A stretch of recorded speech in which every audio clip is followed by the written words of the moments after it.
Bonjour tout le monde. Et si on comparaissait les moyennes mobiles versus le price action, qu'est-ce que ça donnerait? C'est la vidéo du jour. Bienvenue à Trading Communautaire.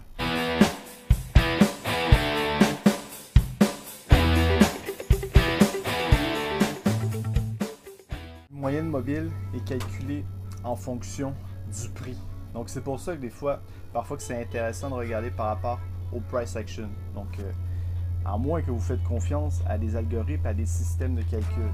Mais si vous faites confiance à vous-même, et si vous faites confiance à votre propre intelligence et à votre sens de la vision par rapport au niveau des prix, par rapport aux historiques de prix, les paliers, les différents paliers que le marché peut vous donner, mais à un moment donné, vous allez écarter les moyennes mobiles, vous allez écarter votre confiance envers des systèmes de calcul. Okay? Vous avez juste à faire une recherche évidemment sur les systèmes de calcul par rapport aux moyennes de prix, puis vous allez comprendre pourquoi. Pourquoi j'accorde une importance face à un système de calcul. Pourquoi j'accorderais pas plus d'importance face à mon intelligence personnelle? C'est un peu ça l'idée. Okay? Évidemment, je vais comparer, je vais faire des illustrations graphiques pour qu'on voit la différence.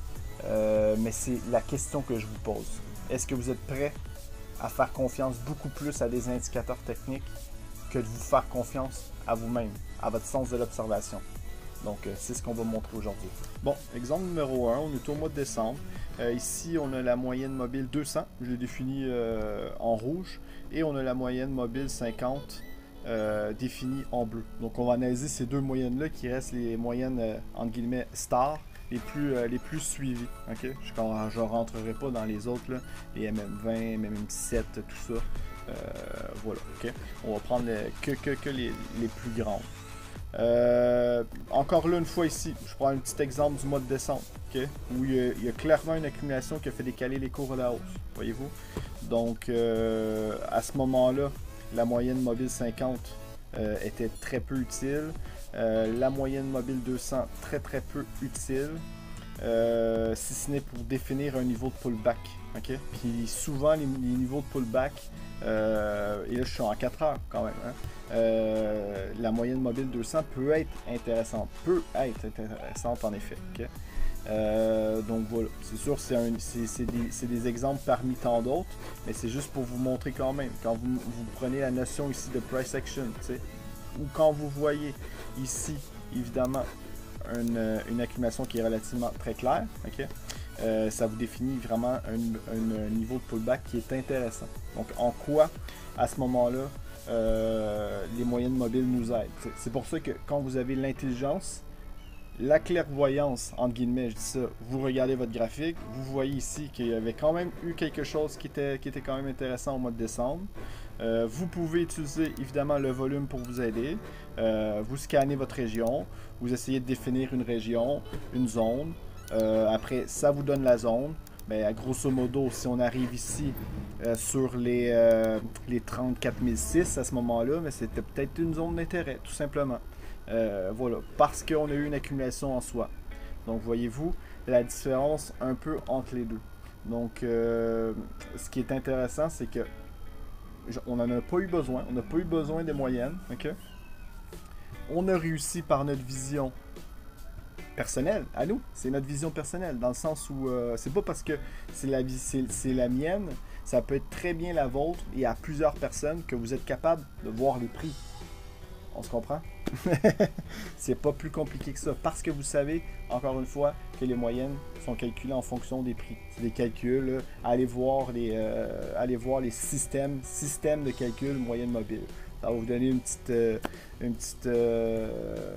c'est une phrase mathématique tout simplement. Donc quand vous accordez beaucoup trop votre confiance à ce style de système, vous accordez évidemment votre confiance par rapport à un système de calcul. Et ça, il ne faut pas vous l'oublier. Okay? Donc aucunement vous faites confiance, aucunement vous vous laissez une chance de regarder un peu plus les prix, aucunement vous vous laissez la chance à vous de faire un travail qui est différent. Okay? Donc c'est un peu l'idée. À ce moment-là, il y avait la moyenne mobile 200, elle a fait son travail, mais aucunement elle a été travaillée ici, vous voyez, en résistance. Finalement, ça a été un support ici, puis ici. Je ne sais pas si vous voyez, on peut scanner ici. Il y avait un petit niveau de price action juste ici. Okay? Voilà. Après, on peut scanner les volumes pour se donner une idée un peu de la situation qui était au mois de décembre. Ok. C'est juste pour regarder évidemment. Je ne sais pas si vous voyez ici, on va agrandir un peu. Il y a un niveau de volume qui a été identifié. Des niveaux très faibles après, entre les deux. Ok. Et il y avait un niveau qui était plus fort ici. Ok.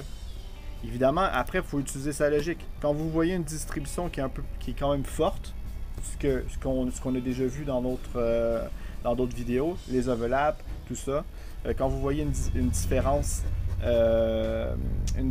évidemment de volume, vous voyez bien ici que ça craint. Et la moyenne mobile, en plus vous indique un niveau qui est les 34 004, ok? Versus le volume qui vous a donné vraiment une région ici, les 34 002, ok? 34 002, 234, ok? Pour être précis. Donc, c'est juste pour vous donner l'idée un peu la différence entre les deux. Bref, au final, quand on regarde juste le price action, ce sont des topos des fois que vous connaissez quand même, dans le sens où vous avez eu un double top, ok? Voilà, les moyennes ne vous ont pas aidé nécessairement à ce moment-là. Les volumes étaient quand même plus conséquents en haut. Vous savez ici que ici c'était une zone où les moyennes ça laissait à désirer au point de vue de leur niveau, parce qu'il n'y avait pas nécessairement des niveaux d'actualité qui étaient relativement récents, des niveaux d'accumulation qui étaient récents. On en avait un évidemment qui était beaucoup plus bas, mais à ce moment-là, vous n'auriez pas pu le découvrir parce que vous aurez rentré peut-être dans un système ou dans une pensée peut-être un peu plus négative. T'sais. Quand vous voyez ce genre de moyenne-là qui casse, la moyenne 50, parfois j'ai vu certaines personnes changer d'orientation. Je parle pas d'orientation sexuelle. Je parle d'orientation de marché. Et ils ne voient même pas parfois ce genre. Ils voient même pas qu'il y a des accumulations parfois qui peuvent être plus fortes que d'autres. Okay? Ils voient même pas ici parfois que s'il y a une correction en cours, ils ne voient pas.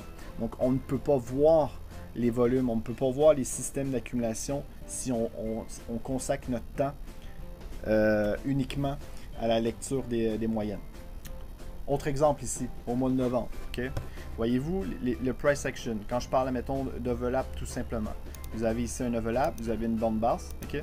Voilà. Okay? Ça a décalé. Donc on fait un pullback dessus. Okay? Ça se transforme en résistance. Encore une fois, il y a un autre niveau ici qui a été décalé à la baisse. Okay? Voyez-vous? Puis pendant que je vous dis ça, il y a une moyenne mobile qui passe. Voyez-vous comment que le marché, il n'y en a rien à branler. Et en plus, une fois de temps en temps, ça marche. Une fois de temps en temps. Il y a beaucoup de fois où ça ne fonctionne pas, où ça décale.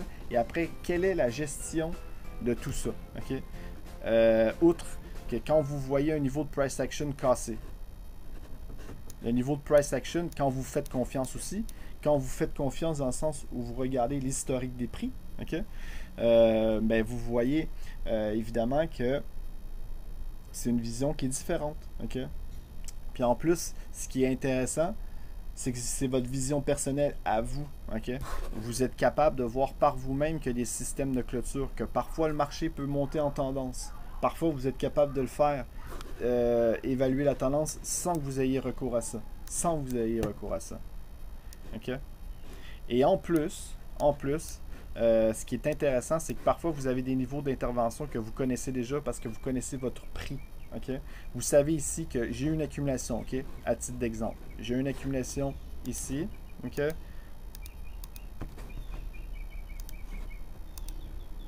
Versus ici une petite distribution. Voyez-vous? Mais moi je me dis, ok, à ce moment-là, si on revient ici à 35 790, mais c'est peut-être une zone sur les unités de temps courtes que je vais surveiller. Et voilà. Okay? Ce qui est dommage, c'est que vous ratez des fois des opportunités comme ça de rentrer quand vous avez des fois des opportunités en H4, parce que c'est des opportunités qui sont quand même intéressantes, puis qui sont en H4. Hein. Je ne sais pas si vous voyez là, la cotation de mes cours. Ça coûte 100 et 200 points, 300 points. Okay? Je ne parle pas de pointage en aucun temps. Okay? Je vais juste vous dire que vous avez des fois des opportunités qui sont précises, définies par les volumes, définies par le price action, définie par votre vision personnelle. OK?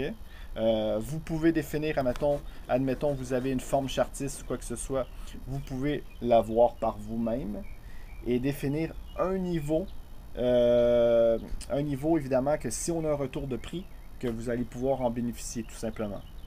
Donc voyez-vous la différence entre l'intelligence que vous pouvez avoir et l'intelligence qui n'a aucune intelligence dans les moyennes mobiles. Okay? Je ne veux pas être sévère, mais c'est ça.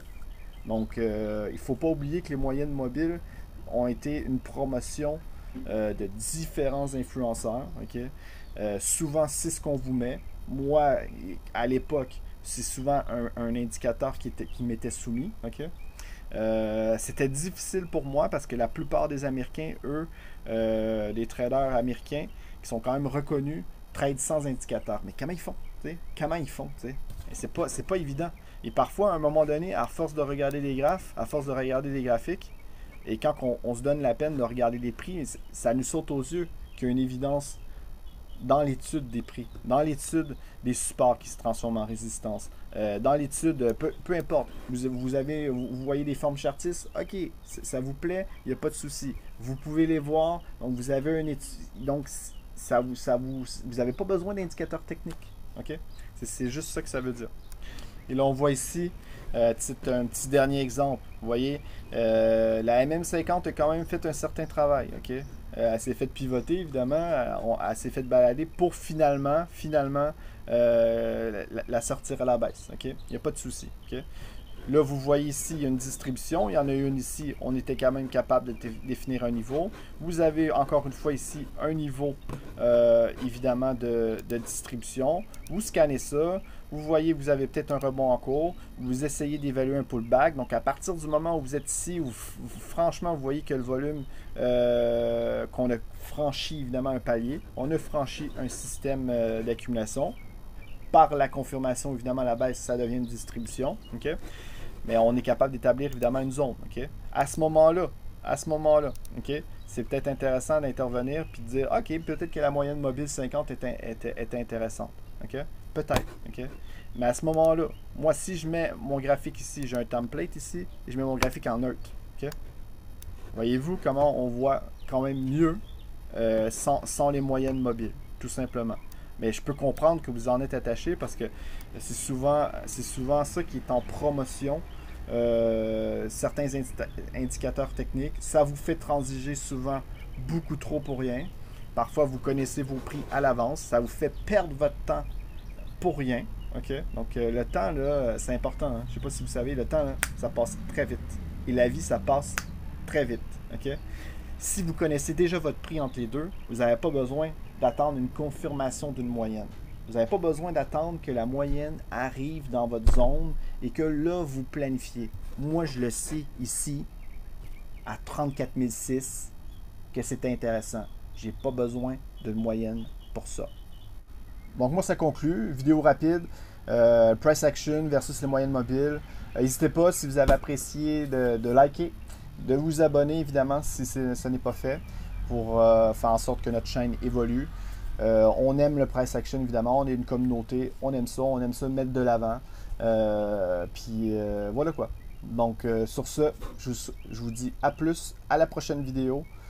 Puis, n'hésitez pas, je vais vous mettre peut-être en lien une petite vidéo sur les overlaps. Okay? Donc, les overlaps, si ça vous dit de regarder ça, n'hésitez pas, allez la voir. Puis voilà, donc bon visionnement, puis je vous dis à bientôt.